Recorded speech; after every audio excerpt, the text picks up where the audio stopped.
Urban FM 104.5. Urban FM 104.5. Vous êtes sur les 104.5, on est avec Mosler. Bonjour Mosler. Bonjour Dafresh, bonjour tout le monde. On parle de quoi aujourd'hui? On parle de l'actualité, on fait de l'actualité politique, notamment en rapport avec les informations sur l'arrestation de Jean-Rémy Yama, mais également la sortie du copil citoyen le 25 mars, parce qu'il faut savoir que ce sont des actualités qui doivent plus ou moins faire l'objet d'une compréhension de la part des populations, parce qu'il faut savoir que par exemple pour le cas de Jean-Rémy Yama, il y a eu de nouvelles informations, sinon une nouvelle situation, parce que au-delà de son arrestation le 2 mars, on a également fait connaître aux populations sa radiation de la fonction publique. Et évidemment, depuis son arrestation, il y a beaucoup de sorties, il y a beaucoup de personnalités qui ont pris la parole pour dénoncer cette arrestation, estimant qu'elle ne respectait aucune norme en la règle, notamment la façon dont ce dernier a été mis aux arrêts. Mais il faut déjà rappeler que Jean-Rémy Yama, c'est un enseignant de l'USTM, l'Université des sciences et techniques de Massokou, à Franceville, mais également, il est le président national du syndicat des enseignants de l'enseignement supérieur, qu'on appelle communément le SNEC, et président de la Dynamique Unitaire, qui est une confédération syndicale qui opère aussi bien dans le secteur de l'éducation que dans la fonction publique de façon générale, parce que Dynamique Unitaire aujourd'hui regroupe des syndicats de l'éducation, de la santé, on va dire des affaires sociales et un peu de tous les aspects de la vie du monde de la fonction publique. Et Jean-Rémy Yama s'est imposé ces dernières années comme étant un des grands leaders de la société civile dans notre pays. Et par ailleurs, il a été membre de partis politiques, notamment de l'UGDD de Zachary Mimboto. Donc aujourd'hui, on arrive à son arrestation. Il faut savoir que au moment de son arrestation, ce qui a été mis aux avant-postes, c'est que 3 enseignants de l'USTM, du moins 3 enseignants du supérieur, ont fait connaître leur mécontentement en ce qui concerne des marches, du moins on va dire la possibilité de participer à la construction de logements, parce qu'il faut savoir qu'au début des années 2000, Omar Bongo avait fait un geste à l'endroit des enseignants du supérieur en leur octroyant une parcelle de terre au nord de Libreville, et cette parcelle devait plus ou moins servir à ce que chaque enseignant ou les enseignants du supérieur puissent y bâtir leur maison. Et vous savez que la question du logement a toujours été une question épineuse dans notre pays. Et à la suite de cette décision d'Omar Bongo Ondimba, les enseignants ont eu à mettre en place une SCI, donc société immobilière, qui s'appelle Serpentin. Salazar Serpentin. Ah, c'est pas les noms d'Harry Potter. Donc Serpentin. Et cette entreprise avait pour objectif de recueillir les contributions pour le financement de la construction des maisons par des enseignants et procéder à tout ce qui devait être fait pour qu'à la fin, on puisse vous remettre la maison clé en main, comme on dit souvent. Et dans ce dossier, il faut savoir que Omar Bongo avait également décidé de viabiliser par l'État l'ensemble de ces parcelles, et que les enseignants n'avaient qu'à trouver les financements qui leur permettraient de pouvoir construire ces maisons-là. Donc ces maisons, chacun présentait un format. Bien sûr que ça répondait à une certaine architecture, mais chacun pouvait choisir de construire une maison de 2 chambres ou de 3 chambres. Et les coûts, de ce que j'ai appris, oscillaient entre 22 et 27 millions. Alors ce qui se passe, c'est que il y a eu quand même un bon nombre d'enseignants qui ont souscrit à cette offre-là, et la société Serpentin, qui normalement regroupe l'ensemble des enseignants du supérieur, a choisi Jean-Rémy Yama pour être le responsable, ou le premier responsable de cette entité. Donc il se trouve qu'il y aurait eu 3 enseignants qui ont donné de leur argent et qui jusqu'à aujourd'hui n'ont pas toujours bénéficié de ces logements. Quoique, quand vous allez sur le site qui se trouve encore une fois au nord de Libreville, notamment dans la commune d'Akanda, vous trouverez que le site, il y a un chantier qui a été entamé. Il y a même 29 villas qui ont été déjà livrées, mais il y a d'autres qui sont en attente, tout simplement parce que depuis pratiquement 2010, il y a un problème de d'importation des produits devant participer à la finalisation de certaines de ces maisons. Alors, ces produits, certains conteneurs sont arrivés jusqu'au port, de ce qu'on a eu comme retour, sont arrivés au port, mais il y a un problème pour les dédouaner, parce que Omar Bongo, lorsqu'il avait choisi, du moins lorsqu'il avait décidé de soulager un tant soit peu les enseignants du supérieur, avait également mis une exonération fiscale, du moins notamment les taxes douanières sur les importations des produits de construction par rapport à ces villas-là. Sauf que depuis son décès, et aujourd'hui, il y a que le Serpentin ne parvenait plus à bénéficier de cette exonération, de ce que j'ai reçu comme information. Donc, ce qui fait qu'il y a un retard dans la livraison de certaines villas. Et les enseignants qui sont allés plus ou moins se plaindre, qui sont allés porter plainte à Jean-Rémy Yama parce qu'il a été arrêté pour abus de confiance et détournement de fonds dans le cadre de cette histoire. Et à ce moment-là, ces derniers, quand on essaie un tout petit peu de comprendre ce qui se passe, il semblerait qu'ils ne seraient même pas allés jusqu'au terme du versement de la somme par rapport aux maisons qu'ils avaient sollicitées. Mais n'empêche que ils sont trouvés. Il y a eu des situations où Serpentin et les intéressés se sont rencontrés, dont les responsables de Serpentin, de manière officielle, puisque tous les enseignants ne peuvent pas être dans le directoire. Donc le directoire des Serpentins et ces enseignants-là ont déjà eu à avoir des rencontres pour savoir si il pouvait y avoir la possibilité de remboursement ou encore simplement poursuivre les travaux et faire en sorte que, in fine, ces enseignants-là puissent bénéficier de ces logements. Mais n'empêche que je crois que le temps mis a fini par dire à ces enseignants que peut-être ils n'auront pas à entrer en possession de leur logement et auquel cas ils réclameraient qu'on leur rembourse leur argent. Mais seulement après l'arrestation de Jean-Rémy Yama, il y a qu'aujourd'hui, ça devient beaucoup plus, c'est-à-dire qu'on est sorti du simple fait de la situation liée au logement des enseignants, la construction des logements des enseignants. On est désormais de plein pied dans une histoire qui pourrait avoir des connotations politiques de ce que disent les partisans de Jean-Rémy Yama. Parce qu'ils estiment que la manière dont il a été arrêté, d'ailleurs, n'était pas conforme, puisqu'il sollicitait un voyage pour aller se faire soigner à l'étranger, et c'est à l'aéroport qu'il aurait été arrêté. 1. 2. Les éléments de preuve qui permettent de l'inculper par rapport à la situation d'abus de confiance et de détournement ne sont pas probants au dire de ceux qui le défendent, du moins de la société civile, notamment lorsque ceux qui ont pu suivre jusque-là les interventions, par exemple, de Geoffroy Fumbula, qui estiment que c'est une arrestation arbitraire et qui n'a rien à voir avec le sujet premier, mais beaucoup plus une connotation politique. Et en plus, on met en avant l'idée qu'il y aurait peut-être un conflit d'intérêts entre Serpentin et la Société nationale immobilière, la SNI, parce qu'on estimerait que Serpentin arrive à construire des logements qui sont d'un format qui pourrait servir d'exemple aux Gabonais en ce qui concerne, par exemple, le coût, parce que quand ils font le comparatif, ils disent que les maisons que Serpentin construit à hauteur de 22-27 millions, la SNI les construit à hauteur de 32 voire 37 millions. Donc, on peut trouver derrière un moyen pour les gouvernants ou encore les responsables, quelque part, de chercher à nuire à la personne de Jean-Rémy Yama. Donc, est-ce que Jean-Rémy Yama, c'est un constructeur de maisons? À travers Serpentin, il est devenu opérateur économique dans le secteur. Sauf que ce n'est pas, il est le visage, mais l'entreprise Serpentin, elle avait pour mission de construire spécifiquement les maisons des enseignants sur la parcelle qu'Omar Bongo avait dédiée aux enseignants.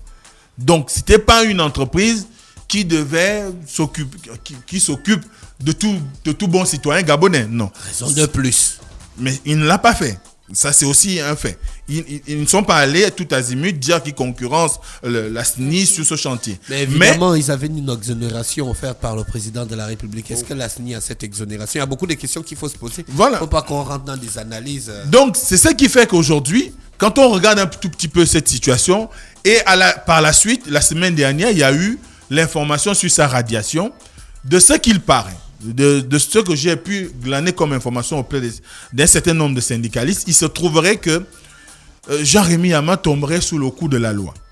Sous le coup de la loi parce que de ce qu'on dit, déjà même au moment où l'information a été rendue publique, il semblerait que lui-même aurait été informé un mois avant. Donc il avait déjà l'information un mois avant. De cette information, il semblerait que sa radiation intervient après des enquêtes menées auprès de son administration, donc auprès de l'USTM, notamment de son département ou de sa faculté, pour savoir si au-delà de l'activité syndicale, il arrivait quand même encore à aller sacrifier à l'activité qui est la sienne, celle d'enseignant chercheur à l'USTM.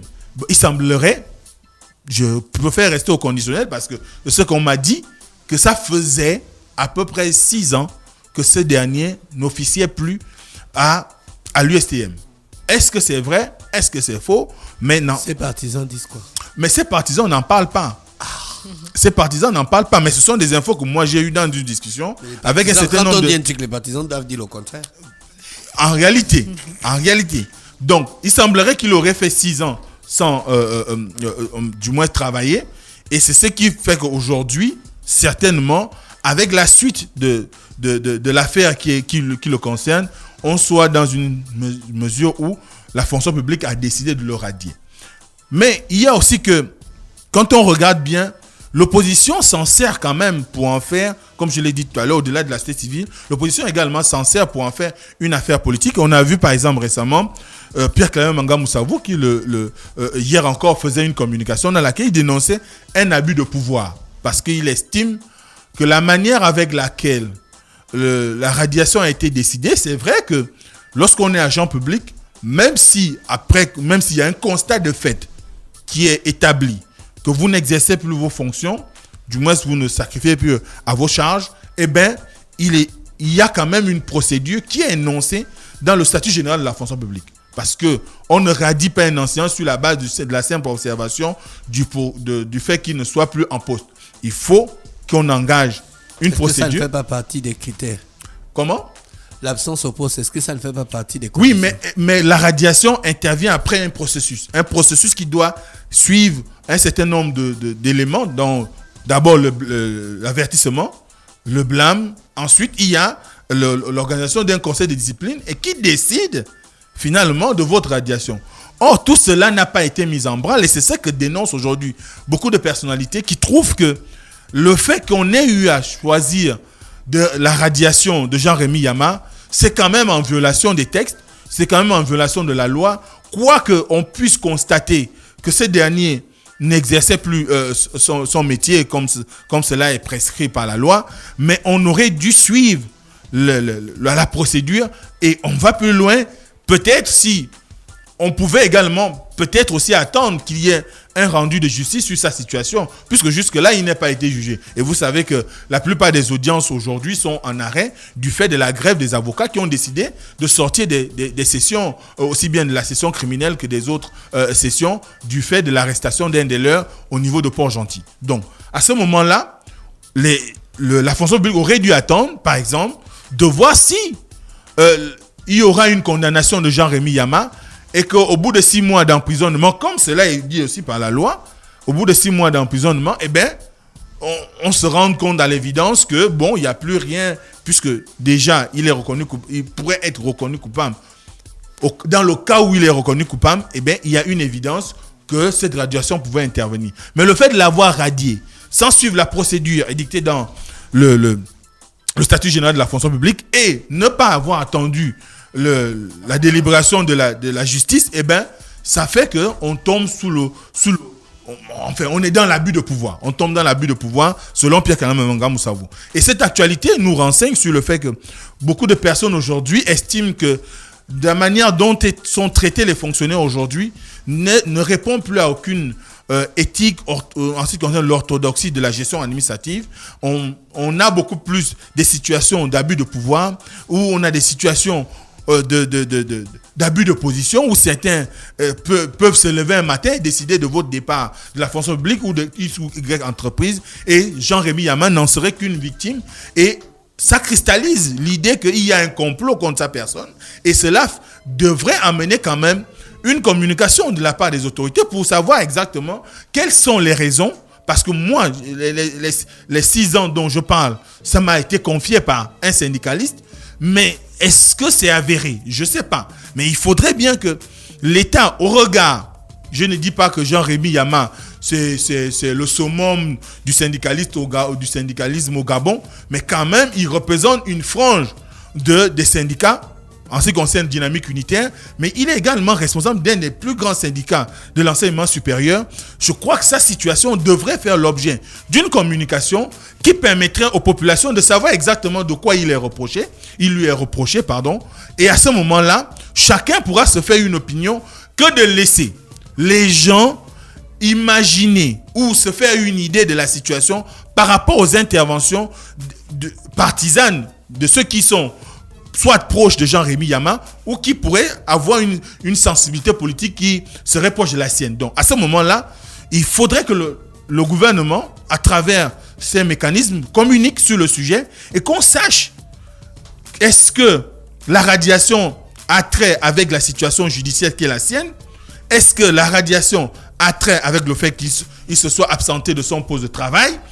Et ces éléments-là permettront de pouvoir édifier les populations sur ce qui se passe exactement, que de nourrir l'idée de cabale contre Jean-Rémy Yama. Donc c'est une des principales actualités dont on avait à parler aujourd'hui, et on tombe encore dans la société civile, parce que la dernière actualité, c'est celle qui concerne la sortie du COPIL citoyen, cet observatoire sur le Covid-19 qui c'est déjà un parti politique, non? Non, c'est pas un parti politique. Réagir. Non, c'est pas un parti politique. Réagir était une association créé en France par un certain nombre de personnalités dont On a dit que le COPIL citoyen c'est mieux en parti politique. J'ai lu ça C'est dans la la presse. C'est la presse. C'est la presse. La presse ment. Oui. C'est la presse, mais c'est pas le COPIL citoyen. Il y a des membres du COPIL citoyen, j'en ai parlé ici.